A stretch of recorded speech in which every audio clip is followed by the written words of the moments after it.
Eh, apa ada faktor yang mengkhususkan anak harus cepat disunat, Dok? Apakah memang bebas kapan kita mau sunatnya?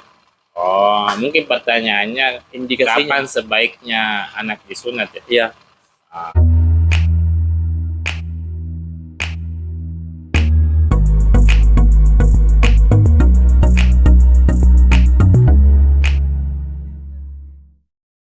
Seperti itu.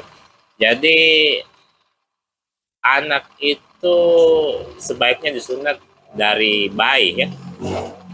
Kenapa? Di situ keuntungannya lebih banyak. Jadi selain lebih cepat sembuh karena namanya kan anak ya, eh, apa namanya, pertumbuhannya sedang pesat-pesatnya di situ. Jadi kalau ada luka atau apa, maka lukanya juga akan lebih cepat sembuh. Nah, seperti itu. Kemudian tidak ada rewel pada apa namanya, tidak ada mengamuk pada saat dilakukan sunat. Tidak sama pada saat dia sudah agak besar, agak susah untuk dipegang, agak susah untuk dibujuk supaya melakukan sunat. Jadi saya rasa usia yang paling bagus untuk sunat itu dari bayi sampai sebelum usia sekolah. Jadi sebelum usia sekolah itu 5 sampai 6 tahun. Oh, jadi untuk usianya itu tidak ada usia khusus ya, Dok? Seperti di masyarakat kita kan banyak biasanya itu mau masuk SMP baru disunat, tapi bagusnya itu tidak ada usia-usia seperti itu ya, Dok? Tidak Itu ada. sebenarnya cuma budaya ya. Jadi di Makassar sini budaya dari dulu itu sunat mulai kelas 5 SD sampai kelas 6. Tapi di Jawa itu, di Jakarta dan sekitarnya, orang sunatnya itu kelas 2 SD, kelas 1, kelas 2 sudah sunat. Di uh, Israel itu orang sunatnya umur 8 hari. Nah, kemudian di Amerika juga pada saat bayi disunat. Jadi orang kan biasanya pikirkan bahaya atau tidak. Iya. Tapi buktinya di negara lain pun sering dilakukan sunat pada saat bayi. Jadi tidak masalah sebenarnya. Sunat itu tidak memandang umur. Mau bayi mau dewasa boleh disunat. Jadi apa namanya? Tapi lebih bagus kalau usia sebelum anak sekolah begitu. Ya, seperti itu ya teman-teman. Jadi tidak ada batas usia untuk sunat seperti itu. Nah, untuk sunat tersendiri itu, Dok, alat-alatnya seperti apa, untuk metodenya seperti itu? Kan misalkan tadi metode konvensional, apakah alatnya berbeda sama metode laser seperti itu, Dok? Atau bisa dokter mungkin jelaskan alatnya seperti apa yang kita gunakan untuk sunat? Jadi bedanya antara metode biasa dan metode laser. Iya. Jadi uh, sebenarnya sunat metode laser atau metode kauter itu menggunakan alat-alat yang mirip dengan metode konvensional seperti gunting, lem, apa namanya, benang jahit. Tapi pada metode kauter atau laser ini digunakan alat kauter namanya. Jadi ada semacam bendanya seperti solder begitu ya bentuknya. Terus itu tapi bukan solder ya, mirip bentuknya. Itu yang dipakai untuk memotong kulitnya seperti itu. Jadi pada prinsipnya sama alatnya. Oh, semua alatnya sama ya, Dok? Tapi cuma ada ketambahan alat pada sunat metode laser atau kauter. Nah, untuk pertanyaan selanjutnya, apakah ada faktor yang menyebabkan orang tidak bisa disunat, Dok? Nah, itu namanya kontraindikasi dalam bahasa medisnya. Ya, ya. Jadi ada memang beberapa orang atau beberapa penyakit yang tidak bisa disunat. Di antaranya itu kalau orangnya terkena penyakit hemofilia. Jadi hemofilia itu gangguan perdarahan, berdarah sedikit dia tidak akan bisa berhenti darahnya. Jadi kalau misalnya kita sunat kan pasti ada perdarahan sedikit. Orang bisa saja mati gara-gara habis darahnya. Bukan karena sunatnya dia mati, tapi karena penyakitnya itu yang membuat darahnya tidak bisa berhenti. Orang normal kan pasti kalau berdarah dalam 1 menit berhenti sendiri. Tapi kalau orang hemofilia tidak bisa. Dia akan berdarah terus sampai darahnya habis seperti itu. Nah, itu yang pertama. Yang kedua itu ada namanya penyakit hipospadia. Jadi hipospadia itu ceritanya orang normal kan biasanya pada kelaminnya itu lubangnya di sini ya, di ujung ya. Tapi pada hipospadia lubangnya itu di sini, di tengah atau di sini. Yang intinya bukan pada normalnya. Nah, jadi itu sebaiknya ditunda dulu sunatnya. Kenapa? Karena itu kulit sunatnya kalau nanti dia operasi ini diperlukan untuk memperbaiki hipospadianya itu. Jadi jangan dulu disunat, ditunda. Nanti ahli urologi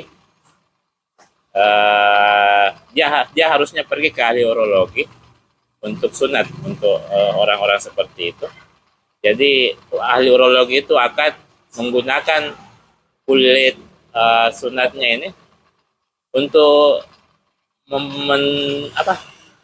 sebagai bahan operasi dari hipospadianya itu. Jadi itu alasannya dia tidak bisa disunat. Oh, jadi seperti itu ya, Dok. Jadi tapi nanti itu bakalan disunat di nanti, Dok. Iya. Oh, ya, Bakalan seperti itu. disunat. Nah, untuk sunat bagaimana perawatannya, Dok? Apakah setelah kita sunat apakah ada perawatan-perawatan khusus untuk terkait pasca sunat ini? Jadi setelah sunat di zaman dulu itu biasanya ada yang perban ya. Jadi kalau sudah disunat diperban, nanti 3 hari lagi dilepas begitu. Tapi dari pengalaman kami di klinik, kita tidak memperban sama sekali setelah sunat. Jadi kita cuma memastikan dia tidak berdarah, kemudian dia pulang tanpa diperban. Dari pengalaman kami itu lebih cepat sembuh. Jadi tidak diperban jauh lebih cepat sembuh daripada diperban biasanya. Kenapa? Karena kalau diperban itu kan harus dicabut lagi 3 hari kemudian. Nah, pada saat dicabut itu lengket. Jadi harusnya proses radangnya sudah berkurang, tapi karena dicabut dan lengket, dipaksa untuk dicabut, dia jadinya radang lagi. Karena kan ceritanya sesuatu luka dilukai lagi dengan dicabut perbannya. Jadi akhirnya kembali lagi dari nol ceritanya. Nah, seperti itu. Jadi itu sebabnya sebaiknya luka sunat itu tidak perlu diperban. Kemudian setelah itu kalau sudah pulang usahakan jangan kena air dulu selama 3 hari biasanya. Jadi pada sunat yang menggunakan metode selain klem, kalau yang pakai klem boleh langsung kena air, karena memang ada sistemnya yang mencegah dia tidak tersentuh dengan air. Tapi kalau metode biasa atau metode laser, sebaiknya 3 hari pertama itu jangan dulu kena air. Jadi kenapa tidak boleh kena air? Supaya lebih cepat sembuh ya, seperti itu. Jadi bukan maksudnya tidak boleh mandi, tetap mandi seperti biasa, tapi luka sunatnya itu sebaiknya jangan kena air ya. Kalau misalnya kena air, sebaiknya dipakaikan betadine dulu. Seperti itu. Setelah kena air, gunakan betadine tetes untuk eh, apa namanya, meneteskan ke luka sunat tersebut. Tapi tidak boleh kena air, itu cuma bagian yang lukanya saja. Masyarakat biasa itu sama sekali dia tidak mau kasih kena air, biar kepalanya, biar batangnya dia tidak mau kasih kena air, padahal yang tidak boleh kena air itu cuma batangnya saja. Jadinya karena mereka takut kena air itu semuanya, akhirnya biasanya setelah beberapa hari itu penisnya menjadi sangat kotor karena sama sekali dia tidak pernah bersihkan. Jadi sebaiknya walaupun tidak dianjurkan kena air, tapi itu bagian yang lukanya saja. Bagian kepalanya itu tetap dibersihkan pakai kasa atau air begitu, dengan hati-hati supaya tidak ada lagi sisa-sisa berdarah di situ. Biasanya banyak yang protes begitu, bilang, kenapa kotor sekali nih penisnya anak saya. Ya. Itu kan sebenarnya karena dia tidak bersihkan sama sekali selama 1 minggu seperti itu. Jadi bukan karena sunatnya, tapi bukan karena dia yang tidak bersihkannya, dok. Iya, dia tidak bersihkan. Yang tidak boleh kena air cuma lukanya saja. Oh ya, jadi seperti itu teman-teman. Jadi yang tidak boleh kena air itu cuma lukanya. Terus untuk penyembuhannya, dok, rata-rata di kliniknya dokter itu penyembuhan lukanya dari pasien itu berapa lama, dok? Jadi penyembuhan luka itu bervariasi ya, tergantung orangnya. Kalau misalnya jarang sekali kena air itu, biasanya itu 1 minggu biasanya itu sudah kering ya.